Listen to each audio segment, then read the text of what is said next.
नमस्कार दोस्तों, इजराइल फिलिस्तीन विवाद 20वीं सदी के मध्य में शुरू हुआ था, जो कि दुनिया के सबसे लंबे समय तक चलने वाले संघर्षों में से एक है।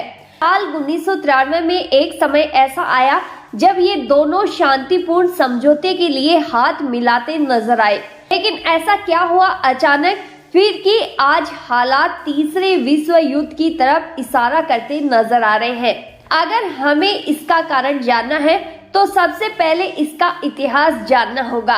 आइए आज के वीडियो में समझते हैं इजराइल और फिलिस्तीन को। दरअसल इस कहानी की शुरुआत होती है आज से हजारों साल पहले। कहा जाता है कि साल 1933 में हिटलर की सत्ता थी और उसने एक नस्लवादी साम्राज्य की स्थापना की थी, जिसमें यहूदियों को इंसानी नस्ल का हिस्सा नहीं माना गया। इसलिए हिटलर ने यहूदी नरसंहार कराया, जिसे होलोकॉस्ट के नाम से जाना जाता है। दरअसल नाजियों ने यहूदियों पर जर्मनी की सामाजिक, आर्थिक, राजनीतिक और सांस्कृतिक संबंधी समस्याएं पैदा करने का एक झूठा आरोप लगाया था। विशेष रूप से उन्होंने प्रथम विश्व युद्ध में जर्मनी की हार के लिए इन्हें दोषी ठहराया गया। बस यही विचारधारा यहूदियों के नरसंहार का कारण बन गई। इस नरसंहार का अंतिम चरण 1941 से 1945 तक रखा गया था, जहां 60 लाख यहूदियों की हत्या की गई थी।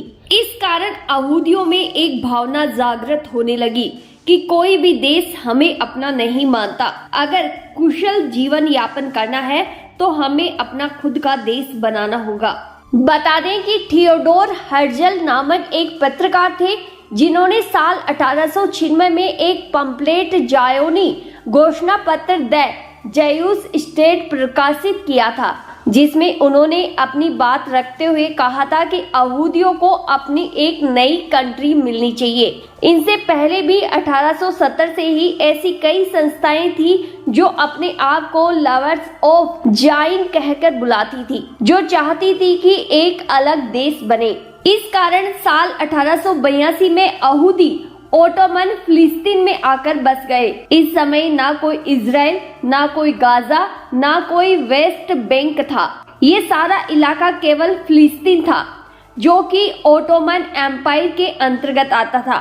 ओटोमन एम्पायर के अंदर मुस्लिम, क्रिश्चियन और यहूदी शांति पूर्वक एक साथ रहते थे।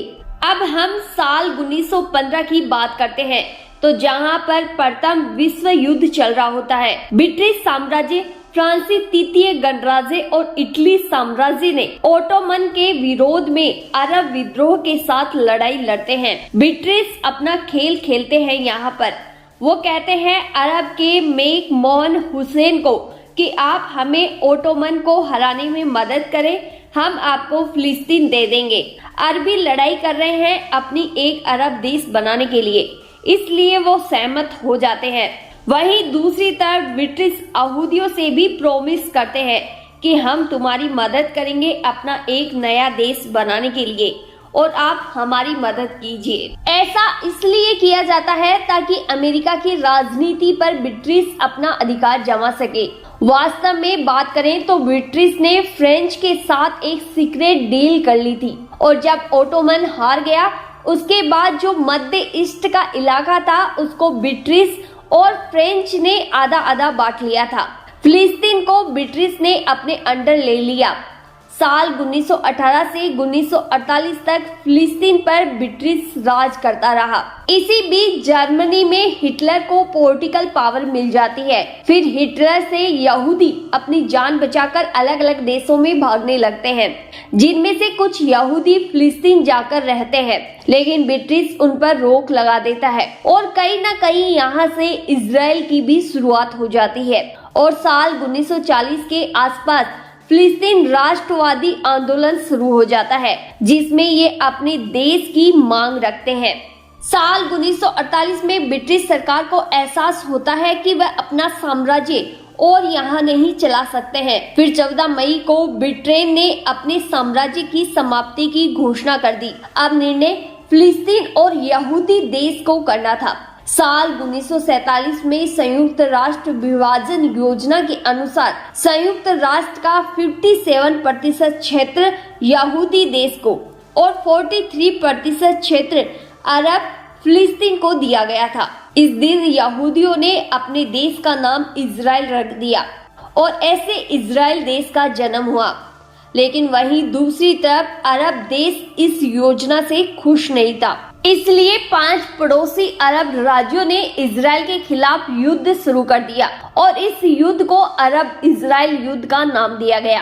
साल 1939 में युद्ध इजराइल जीत लेता है और संयुक्त राष्ट्र विभाजन योजना के अनुसार जो क्षेत्र फिलिस्तीन के थे उनमें से कई क्षेत्रों पर अब इजराइल का अधिकार हो चुका था। गाजा पट्टी का क्षेत्र मिस्र और वेस्ट बैंक का क्षेत्र जॉर्डन के अधिकार में चले गए। 7 लाख से अधिक फिलिस्तीनियों को अपना घर छोड़कर अरब देशों में जाना पड़ा और 1,50,000 से कम लोग इजराइल में ही रह गए। इसके बाद साल 1967 में दूसरा अरब इजराइल युद्ध शुरू होता है जो कि 6 दिन तक चलता है। इस 6 दिवसीय युद्ध में इजराइल ने अपनी जीत के साथ गाजा पट्टी, सीरियाई गोलान हाइट्स और पूर्वी यरूशलेम पर अपना नया अधिकार कर लिया। अब फिलिस्तीन अपना एक अलग देश चाहते हैं, इसलिए साल 1964 में फिलिस्तीन मुक्ति संगठन PLO की स्थापना की जाती है। शुरुआत में इसका उद्देश्य केवल सशस्त्र संघर्ष था। अपनी देश की आजादी के लिए ये हथियार उठाते हैं, इसलिए अमेरिका, कनाडा, जापान, यूरोपीय संघ और इजराइल इसे आतंकी संगठन घोषित कर देते हैं। अब सोचने वाली बात यहाँ ये है कि आजादी के लिए हथियार उठाना आतंकी कैसे कहा जा सकता है। साल 1973 में तीसरा अरब इजराइल युद्ध फिर से शुरू होता है जिसमें कुछ खास नहीं बदलता है, लेकिन साल 1974 में PLO को संयुक्त राष्ट्र महासभा द्वारा आधिकारिक तौर पर मान्यता मिल जाती है और फिलिस्तीन लोग इसका प्रतिनिधित्व करते हैं। वहीं साल 1979 में मिस्र पहला देश बन गया जिसने इजराइल को देश के रूप में स्वीकार किया। इसी के साथ प्रायद्वीप क्षेत्र मिस्र के साथ चला गया। इस शांति संधि के लिए मिस्र और इजराइल के दोनों प्रधानमंत्रियों को नोबेल शांति पुरस्कार दिया गया था, लेकिन 2 साल बाद मिस्र के प्रधानमंत्री को दक्षिणपंथी चरमपंथियों द्वारा मार दिया जाता है। साल 1967 के बाद इजराइल ने गाजा पट्टी और वेस्ट बैंक में बस्तियां बसानी शुरू कर दी थी और इजराइल सरकार यहाँ के लोगों को प्रत्यक्ष अप्रत्यक्ष रूप से इनका समर्थन भी करती थी, लेकिन अंतर्राष्ट्रीय समुदाय इन्हें अवैध मानता था क्योंकि ये बस्तियां संयुक्त राष्ट्र विभाजन योजना के विरुद्ध थी। साल 1992 को इजराइल को इत्याजक रोबिन नामक एक नए प्रधानमंत्री मिलते हैं जिन्होंने PLO को आतंकी संगठन नहीं कहा, बल्कि उन्होंने कहा कि वह सिर्फ अपना देश चाहते हैं और इजरायलियों को उनको ये दे देना चाहिए। इस तरह PLO को मान्यता मिलती है। बदले में इजराइल को भी एक देश के रूप में मान्यता मिल जाती है। अब साल 1994 को फिलिस्तीन सरकार की स्थापना होती है जिसे फिलिस्तीन राष्ट्रीय प्राधिकरण का नाम दिया गया, लेकिन जब तक इजरायलियों ने पहले ही वेस्ट बैंक के क्षेत्र में कई बस्तियां स्थापित कर ली थी जिनका इजराइल सरकार ने समर्थन किया था और फिलिस्तीन कुछ इलाकों के टुकड़ों में स्थापित होकर रह गया। तब वेस्ट बैंक क्षेत्र को 3 भागों में A, B और C में विभाजित किया जाता है।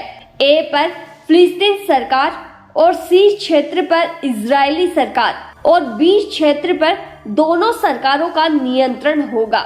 ऐसे साल 1994 में फिलिस्तीन अपना देश बनाने की बजाय कुछ टुकड़ों में सीमित कर रह गया, लेकिन अच्छी खबर ये थी कि ये सारा काम शांतिपूर्ण किया जा रहा था। इस कारण साल 1994 में फिलिस्तीन प्राधिकरण के राष्ट्रपति यासिर अराफात और इजराइल के प्रधानमंत्री इत्याजक रोबिन को शांति नोबेल पुरस्कार से सम्मानित किया जाता है। लेकिन साल 1995 में कुछ चरमपंथी यहूदी में इजराइल के प्रधानमंत्री को 3 बार गोली मारकर मार डालते हैं।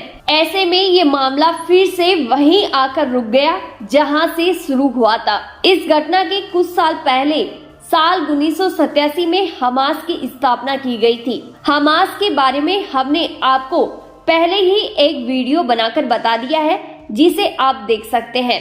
अब कुछ इस्लामिक कट्टरपंथी इजराइल को नक्शे से भी मिटा देना चाहते थे, इसलिए हमास की स्थापना की जाती है। जब साल 1994 में शांति समझौता हुआ था तो ये हमास और कुछ कट्टरपंथी यहूदियों को ये अच्छा नहीं लगा और बात फिर से बिगड़ गई। अब सबके मन में एक दूसरे के लिए नफरत बढ़ने लगी। साल 2002 में इस नफरत ने हिंसक रूप धारण कर लिया। फिर साल 2007 में इन दोनों देशों के बीच गृह युद्ध होता है, जो कि गाजा पट्टी का युद्ध था। फिलिस्तीन 2 टुकड़ों में बढ़ जाता है। गाजा पट्टी में हमास का नियंत्रण हो जाता है, वही वेस्ट बैंक में क्षेत्र फतेह और पीएलओ के नियंत्रण में आ जाता है। हमास और इजराइल अब शांति की तरफ कदम बढ़ाने की बजाय युद्ध को बढ़ावा देते जा रहे हैं। इजराइल के कट्टरपंथी चाहते हैं कि वह पूरा वेस्ट बैंक उनका हो जाए और फिलिस्तीन कट्टरपंथी चाहते हैं कि इजराइल का नामो निशान मिट जाए। इसका नतीजा हम पिछले कुछ दिनों से देख रहे हैं। कितने लोगों की जान जा रही है प्रतिदिन। लेकिन अब सवाल ये है कि इस समस्या का समाधान क्या है? इन दोनों देशों का बंटवारा कैसे किया जा सकता है? खैर दोस्तों, आज के वीडियो में इतना ही। मुझे आशा है कि आपको ये वीडियो अच्छा लगा होगा। अपनी राय कमेंट बॉक्स में जरूर दीजिएगा। धन्यवाद।